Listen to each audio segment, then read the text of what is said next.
Hello, welcome to another interview on our channel, CARLEE Talks.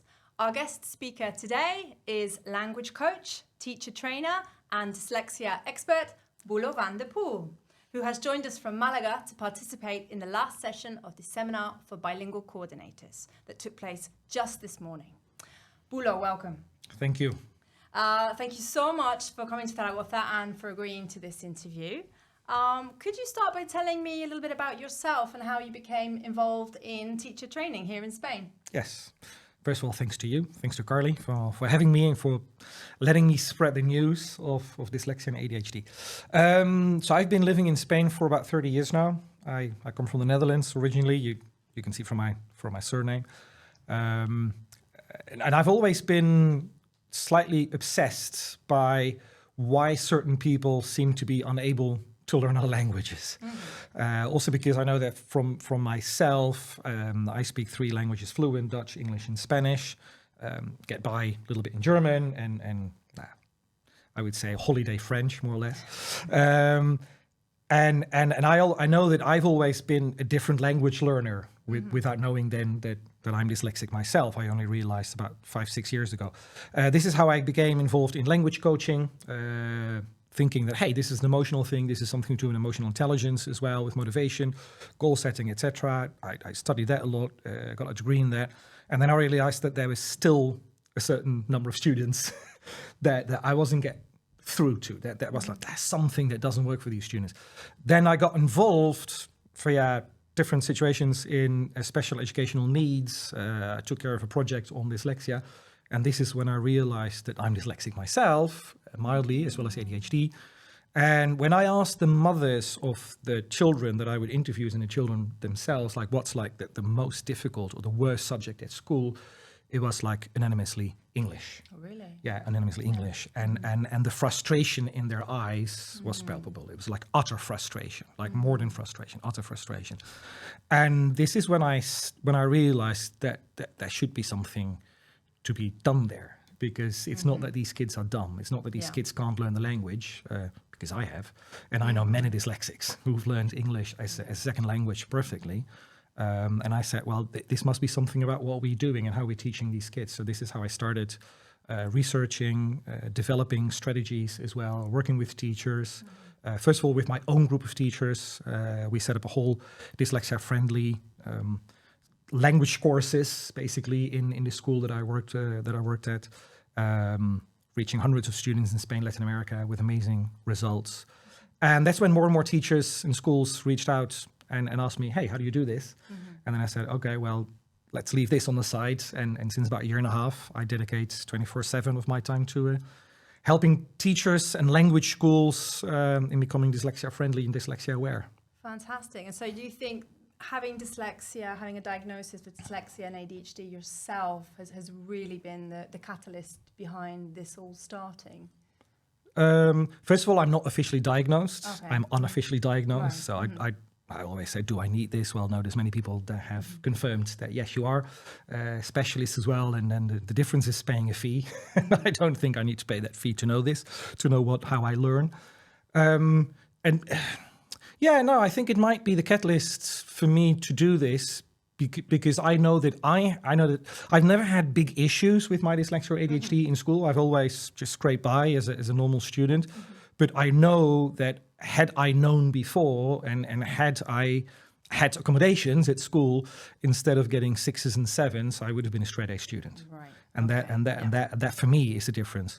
And it's the utter frustration I see in these kids. And the fact that they don't need to be frustrated because it's not their fault. They are actually very capable and very bright. Yeah, absolutely. Okay, another question. What message would you like to give to anybody watching this video who might be finding learning languages, English, French, or German, or whatever, difficult because they have some kind of neurodivergence like dyslexia or ADHD? What would you say to them? You can do this. Yeah? Yeah. Absolutely. I would say you can do this. There's no reason, there's absolutely no reason for you not being able to do this. I usually say, because had you been born in that country, you would have learned the language. So there's no, I can't learn German gene. you know? Yeah. Because I always say, if there weren't, I can't learn German, or someone says to me, oh no, well, I really can't learn German, or I really can't learn English. I always say, well, thank God you were born here then. Had you been born in Germany, it would have been hell for you. You would have never learned the language. Yeah. So, and I always say, this is not you. This is the system. Right. This is how you are taught languages. And for me, I always say to the students that I work with as well, yes, you can. It's not going to be easy. I'm not going to say that this is easy peasy. It's not going to be easy. It's probably it might take longer than for other students. It might be more work, more effort, more energy, more anything, whatever you like, but you have to put in it. And I think very important, you have to believe in it yourself, and you have to believe in your own brain, and believe that your own brain, sooner or later, one way or the other, is going to make sense of the language that you're trying to learn. Because that, for me, that's what it's all about. It's finding the sense, finding the logic behind the language and understanding that logic. And I understand that from a Spanish speaker, German might have no logic at all. Yeah, or for an English speaker like yourself. But it does. Yeah.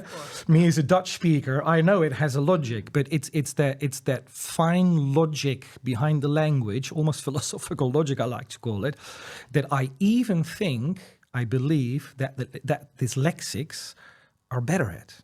So I think that dyslexics are better at understanding that logic than non-dyslexics, if you let us. Right. Okay. And what about teachers? What can teachers do to help students with these differences, let's say, in their classes? Yeah. First of all, empathy. Everything starts with empathy. If there's no empathy, there's nothing you can do. Right. So be empathetic towards your students, learn about dyslexia, understand what it means, what the difference of dyslexia means in the students. Train yourself in strategies, in dyslexia-friendly strategies, and how to adapt your material and stuff.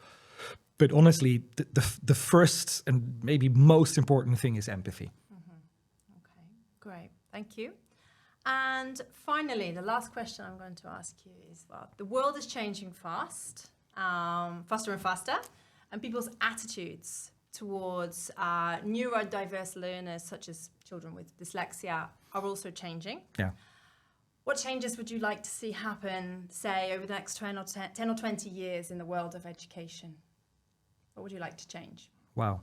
How long do we have? No, joking.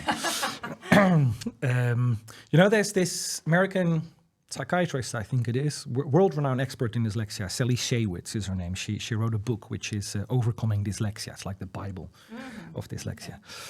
And she describes it perfectly in her book. I love the way she describes it. She says dyslexia is an island of weaknesses in a sea of strengths.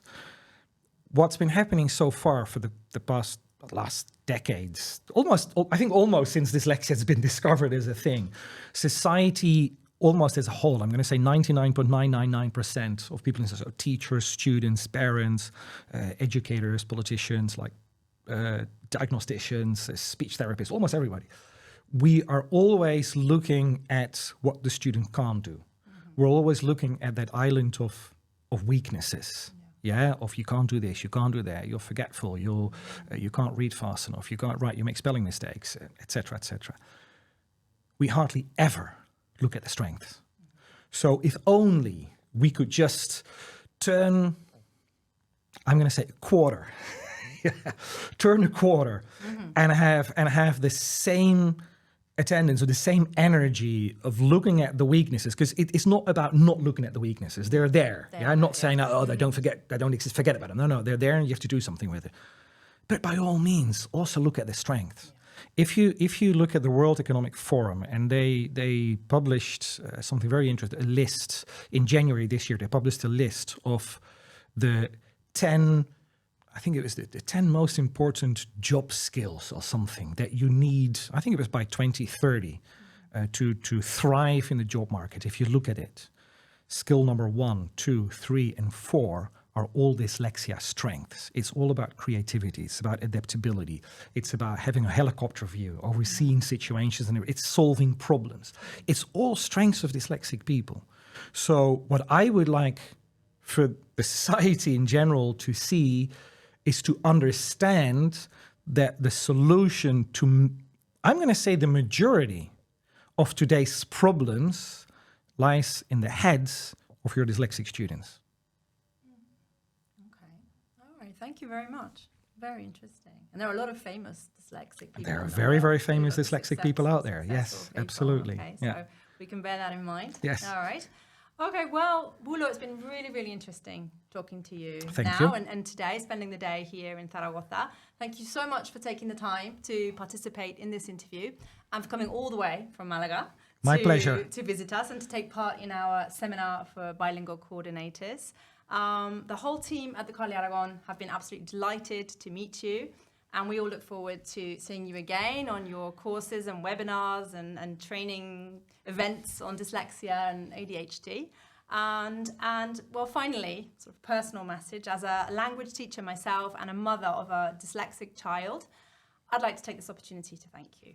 Okay, thank you for all the amazing work that you are doing in this field and in the world of education in general. And well, just keep up the good work. Well, thank you. Thank you. And thanks to everybody as well to watch this video, to spend time in training and understanding and learning about this and sharing the news. Please, by all means, share the news. Okay. Thank you. Thank you.